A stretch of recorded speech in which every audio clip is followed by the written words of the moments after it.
Air matamu berlinang, banyaknya kau kehilangan. Percayalah Tuhan Sang Penyayang, lebih banyak lagi yang kau selamatkan. Sujudku bagi pahlawan, para dokter, medis dan relawan. Manusiawimu sangat mulia. Terima kasih para pahlawan. Peluklah hamba-Mu kini hingga di surga nanti. Amin.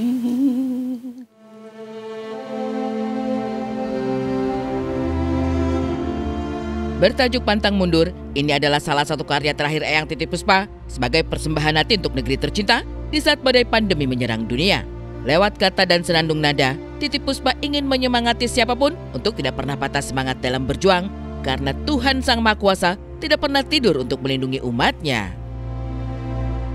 Lagu-lagu seperti saya membuat Pantang Mundur, tapi kata-katanya saya rubah menjadi itu corona ya. Dan juga saya membuat kata-kata sifatnya mau memberikan satu hiburan, tapi di dalamnya saya masukkan sesuatu. Ada nge-rapnya juga loh, tapi nge-rapnya nenek-nenek. Udah dengar belum? Nge-rapnya gini. Kalau nasi sudah menjadi bubur, tinggal pilih mana yang bisa akur. Pilih bosen, tinggal di rumah aja. Atau pilih bosen, tinggal di dunia. Nah, di antaranya. Ya, waktu itu saya pernah bermain film judul Rio Anakku. Beliau menjadi nenek, dan ya saya kenal beliau lah. Ya, siapa yang gak kenal Tante Titi sebagai penyanyi yang luar biasa, sebagai pencipta lagu luar biasa. Dan terakhir saya ketemu beliau kemarin pada waktu tanggal 9 Maret kalau saya nggak salah. Ya, sebagai sahabat ya, sebagai artinya ikon Indonesia dalam bidangnya. Tentu semua bangsa Indonesia berduka cita atas kebaikan orang baik ini, gitu aja. Jadi makanya saya khusus datang karena persahabatan saya sama beliau udah 30 tahun yang lewat, dan saya nggak menyesal karena semua perkaranya tanpa bayar. Dia orang penting. Saya nggak ambil duit biasa 1 sen. Terakhir dia masih kirim dia punya catering waktu Natal ke kantor saya. Iya, yang jelas kalian banyak anak-anak nih, anak-anak muda ya, banyak yang nggak tahu bahwa karya-karyanya beliau itu luar biasa banyak, menjadi warisan untuk anak-anak cucu kita dalam budaya, seni budaya Indonesia. Satu hal yang menjadi kebanggaan bagi Indonesia tercinta adalah ketokohan dan rasa nasionalismenya yang begitu tinggi. Eyang Titi Puspa terlahir di tahun 1937 pada saat Indonesia berada di bawah kekuasaan penjajah.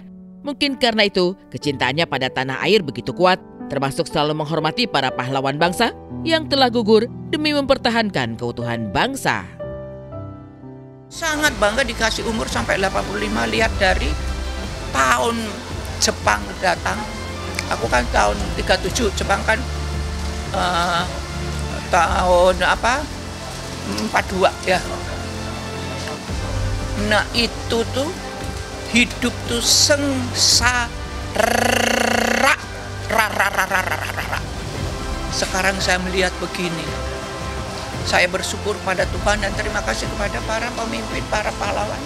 Sampai saya umur 80 saya punya cita-cita.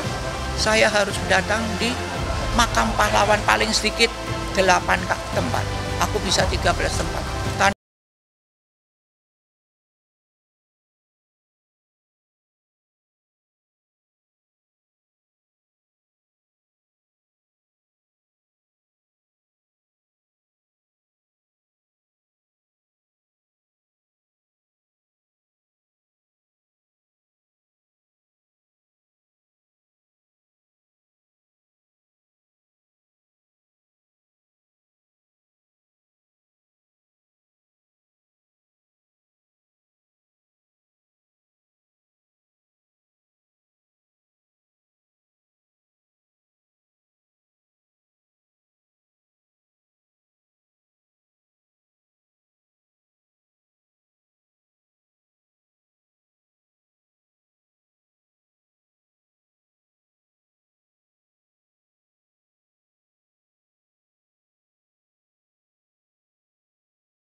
dalam.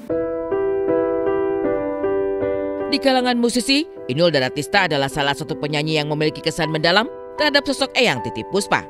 Mungkin karena Inul pernah tinggal bersama Eyang Titi Puspa ketika masa-masa sulit Inul meniti karir di dunia musik. Seperti apa? Eyang adalah sosok yang ada di hati saya yang paling dalam. Pesan yang Bunda ingin Ya, pesannya banyak sekali, tapi yang jelas Eyang sangat cantik sekali. Senyum, badannya nggak ada yang keriput sama sekali, cantik sekali. Udah ya, semua momen indah yang dekat sama Eyang pasti menjadi kenangan yang manis. salah satunya pada saat di Belanda itu. Ya, jadi mohon doanya ya, mudah-mudahan Eyang husnul khotimah, apalagi di bulan Syawal, hari yang baik. Karyanya abadi, ketokohannya begitu kuat, penuh karismatik, serta selalu mengayomi yang lebih muda.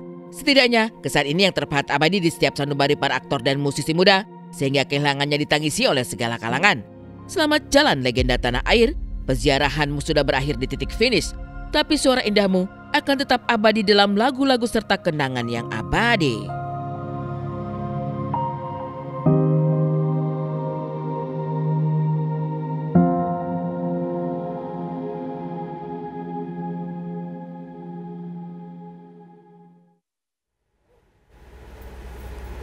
Kami berdua bisa jadi adalah salah dua atau beberapa orang yang paling beruntung sebagai seorang presenter TV yang pernah mendapatkan kesempatan untuk mewawancarai almarhumah Eyang Titi Puspa secara langsung.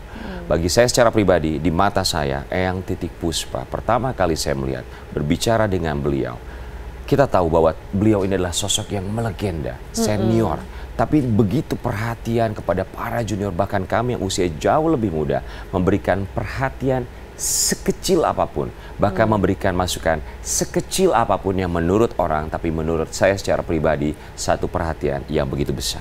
Ya, dan memang detail oriented sekali begitu ya Eyang Titi Puspa ini, dan sepertinya kalau dari saya yang mengenang sosok dari beliau adalah kehangatannya dan luar biasa sebagai perempuan gitu ya, selalu melihat perempuan lain itu sangat cantik dan Eyang Titi Puspa itu selalu tampil dengan apik gitu ya, dari atas sampai bawah semuanya cantik, semuanya perfect gitu. Jadi benar-benar sampai dengan beliau meninggalkan kita benar-benar apa ya, presentable dan selalu menampilkan citra yang paling bagus gitu. Betul. Ya.